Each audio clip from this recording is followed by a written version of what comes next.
Olha, de acordo com a UOL, famílias de policiais militares do Rio de Janeiro estão organizando uma ação parecida com o que ocorre no Espírito Santo. Dessa maneira, a partir das 6 horas desta sexta-feira, os familiares podem realizar bloqueios em frente aos cidadãos, 6 horas da manhã. O governador do Rio, Pezão, disse que a possibilidade dessa greve ou dessa paralisação é apenas boato.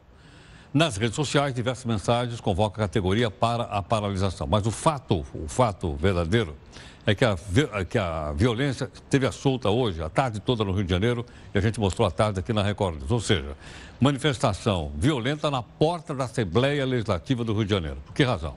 Porque, obviamente, o Rio de Janeiro está numa situação ruim, você já viu várias pessoas explicar aqui para nós, mas, ao mesmo tempo, a Assembleia está envolvida, né, em algumas reformas que o governo pretende fazer, entre elas a privatização da empresa que abastece o Rio de Janeiro de água e cuida do esgoto da cidade, ou cuida pelo menos da coleta do esgoto da cidade. E as pessoas são contra. Então, teve pancadaria, teve quebra-pau, teve pessoas jogando bomba molotov, né, aquelas garrafas, né, contra os policiais. Teve também as pessoas levando caixas de rojão para os manifestantes na rua e o pessoal, então, atirava os rojões contra os policiais militares. Quer dizer, houve um confronto lá. No Rio de Janeiro foi um confronto entre polícia militar de um lado e funcionários do Estado do Rio de Janeiro do outro lado. Lá foi, durante a tarde inteira, teve confusão no Rio de Janeiro, parou toda a região central da cidade. Em suma, isso é alguma coisa a mais, né, nesse clima de insegurança que temos em alguns estados brasileiros.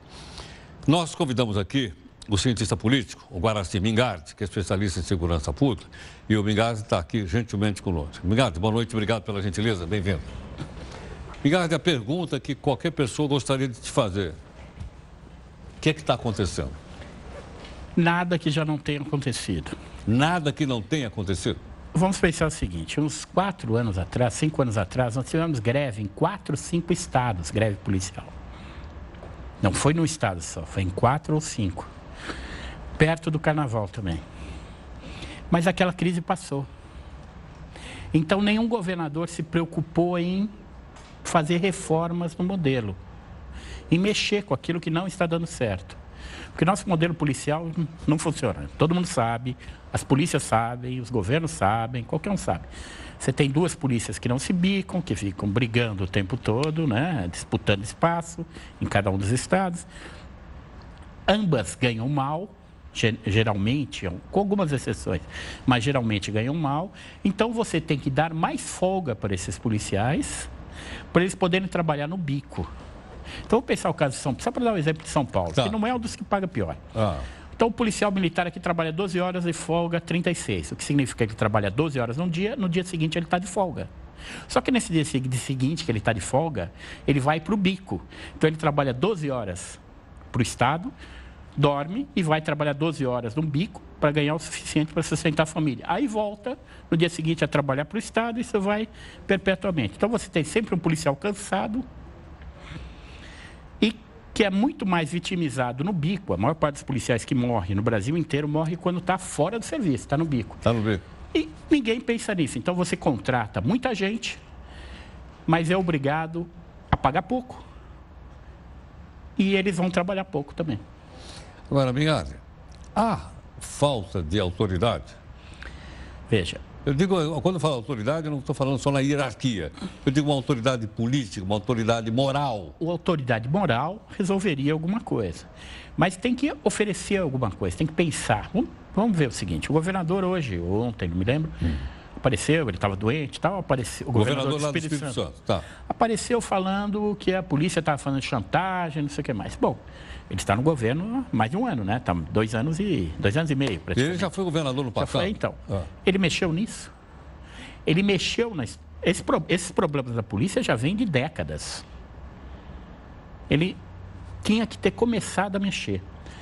Tinha que ter feito alguma coisa. Se o ano passado, quando essa crise já estava à vista, todo mundo já estava vendo que poderia acontecer, você sente e fala, olha, nós não temos dinheiro agora, mas vamos fazer um plano para daqui 6 meses você vai melhorar isso, dali não sei quanto isso. Nós vamos melhorar atualmente as condições de trabalho, porque as duas coisas andam juntas, né? O equipamento, falta, que eu ouvi reclamação que não tem colete à prova de balas para todo mundo, uma série de coisas assim. Vamos melhorar isso, depois a gente vai melhorando o salário, fazer um plano que você converse com os russos, como diria o Garrincha, ou seja, converse com o outro lado, converse com a polícia e já juntos tracem uma meta para acontecer aquilo. Mas ninguém fez isso, nem lá no Espírito Santo, nem em outro local. Então as crises vão chegando. Pode acontecer no Rio. Pode acontecer no Rio Grande do Sul. Porque o Rio Grande do Sul também está parcelando o salário dos funcionários. É verdade. Então, todos os lugares que estão em baixa financeira, que é praticamente o Brasil inteiro, pode acontecer. Não que vá acontecer, mas pode acontecer. Agora, se nesses locais existe um governo que converse antes de chegar à crise, aí pode ser que a crise não se estabeleça. Agora sim, eu até estava conversando com o coach hoje à tarde, a tensão que está tendo lá não é só a paralisação dos policiais militares, porque as pessoas estão invadindo casa, supermercado, loja de departamento.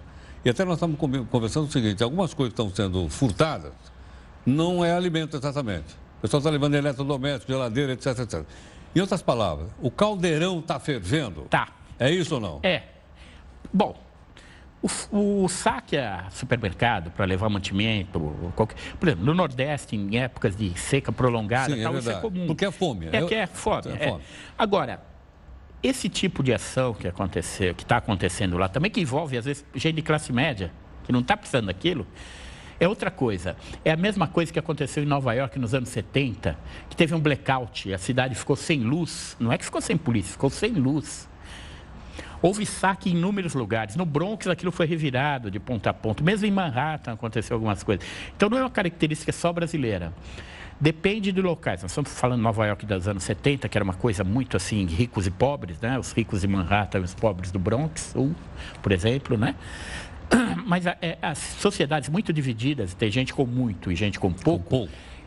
Qualquer coisinha incendeia. Qualquer coisinha acontece a explosão. Agora, você não acha não consegue mais no controlar. caldeirão brasileiro tem um condimento, até a gente estava conversando já tarde, que é um desemprego que atinge quase 13 milhões de pessoas? O desemprego, a falta de esperança, a situação que ninguém está vendo uma saída. Tudo isso faz com que as pessoas desacreditem em tudo. Quando as pessoas desacreditam em tudo, a convulsão social, que o pessoal que sempre dominou o Brasil tem pavor, que você fala convulsão social, todo mundo fica... É mais provável, certo? Nós tivemos uma polícia durante todo o período brasileiro... Então, mas voltando para a convulsão social, até quando uma polícia pode impedir uma convulsão social? Mas é disso que eu ia falar. É isso? Nós temos uma polícia que foi moldada há 100 anos, 150 anos, desde a época do Império, para isso. Teve um delegado-geral, chefe da Polícia do Rio de Janeiro, que falava que a polícia aqui no Brasil sempre foi de capitão do mato, certo? A ideia era essa, é para você perseguir aqueles que não são da elite. Então, a polícia era aquilo que segura. Porque nós não criamos uma sociedade que seja feita para dar igualdade de condições, não estou nem falando de igualdade de tudo, mas igualdade de condições para todo mundo. Claro. Nós temos uma sociedade que é para manter uma das sociedades em que existe maior concentração de renda no país, no mundo, né? No mundo. Então, você tem que manter as classes baixas de alguma forma. E nós usamos a polícia para isso durante décadas. Certo? Então. Só que isso não é o suficiente. Uma hora ou outra, o caldeirão explode. Porque você não pode comprimir, porque uma hora aquilo vai explodir. Então, nós precisamos pensar numa forma de mudar. Eu posso entender, então, que o problema que você está explicando para a gente não é um problema do Espírito Santo. Não. É um problema do país. É um problema que vem se arrastando por décadas e que agora tem um condimento especial, que é essa incapacidade que os estados têm de pagar os salários. Certo?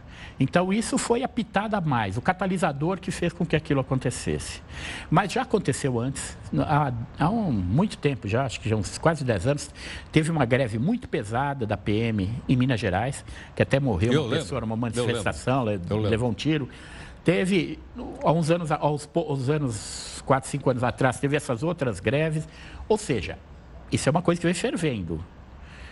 Vem fervendo há muito tempo. E nós não podemos manter uma polícia que se especializa, na verdade, em controlar as certo? E que, mesmo essa polícia que se especializa em controlar as pessoas, não se vê atendida. Certo? Nós temos que atender todo mundo. Nós temos que fazer uma sociedade um pouco mais igualitária para evitar que determinadas coisas aconteçam. Sociedade igualitária não vai impedir o ladrão, não vai impedir o traficante, não é isso. Para isso você vai ter que usar a polícia que vai combater o crime. Mas uma coisa é combater o crime, outra é ficar preocupado em combater as manifestações sociais, que nós temos muita. Eu conheço segurança pública em todo o país, já conversei com vários governadores, secretários de segurança a respeito. Todos eles gostam em determinados momentos, muito mais da PM do que da civil. Por quê? Eles falam o seguinte, não, quando eu tenho uma complicação, a PM vai e resolve. E a complicação é uma passeata, uma manifestação, um tumulto, não é a questão do crime que preocupa muita gente. Entendo. No meu ponto de vista, e no ponto de vista legal, a polícia existe para combater o crime. Certo? Mas para isso precisa ser uma polícia treinada, paga razoavelmente e não jogar das traças como é no Brasil. Varaci, obrigado pela gentileza, viu? Eu é que obrigado aí, muito grato, muito obrigado.